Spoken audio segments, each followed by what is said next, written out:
सध्या सुरू असलेल्या आगामी सणासुदीच्या काळात कायदा सुव्यवस्थेचा प्रश्न निर्माण होऊ नये म्हणून नाशिक शहर पोलीस आयुक्तांतर्गत असलेल्या चिंचोळा पोलीस ठाण्याच्या हद्दीतील आदित्य देवानंद पांडे वय वर्ष 23 राहणार घरकुल योजना अंबड व तसेच वैभव उर्फ बाळा अशोक राजगिरे वय वर्ष 20 राहणार चिंचोळा घरकुल योजना नाशिक तसेच देवळाली कॅम्प पोलीस ठाणे हद्दीतील दीपक चिंतामण भालेराव वय वर्ष 22 राहणार हडोळा देवळाली कॅम्प असे 3 सराईत गुन्हेगारांना नाशिक जिल्ह्यातून हद्दपार करण्यात आले आहे। नाशिक पोलीस उपायुक्त मोनिका राऊत परिमंडल 2 यांनी हे आदेश जारी केले असून आदित्य देवानंद पांडे व वैभव उर्फ बाळा अशोक राजगिरे दीपक चिंतामण भालेराव अशी हद्दपार करण्यात आलेल्या सराईत गुन्हेगारांची नावे आहेत। सणासुदीच्या काळात अनुचित प्रकार घडू नयेत म्हणून सराईत गुन्हेगारावर प्रतिबंधक कारवाई करण्याच्या सूचना नाशिक शहर पोलीस आयुक्त संदीप कर्णिक यांनी केल्या होत्या।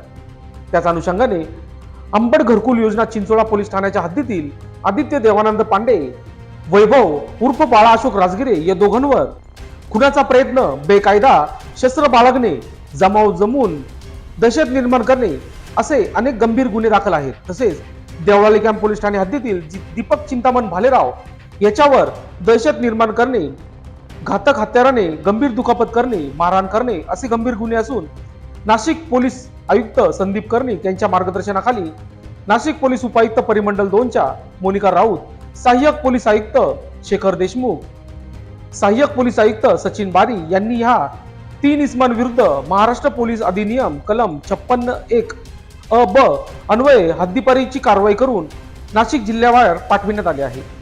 दरम्यान या प्रसंगी लोकशास्त्राविषयी बोलताना नाशिकच्या पोलीस उपायुक्त मोनिका राऊत यांनी अधिक माहिती दिली।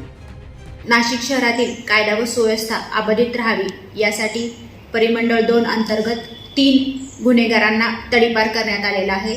याच्यामध्ये चुंचाळे पोलीस चौकी याच्यातील आदित्य पांडे आणि वैभव अशोक राजगिरे यांना 2 वर्षासाठी तडीपार करण्यात आलेला आहे।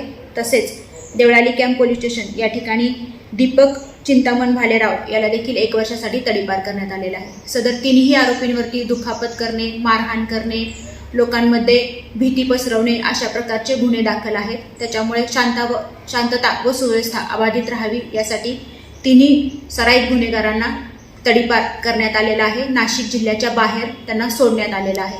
अशी कारवाई ही पुढील वर्षभरामध्ये देखील चालू राहणार आहे।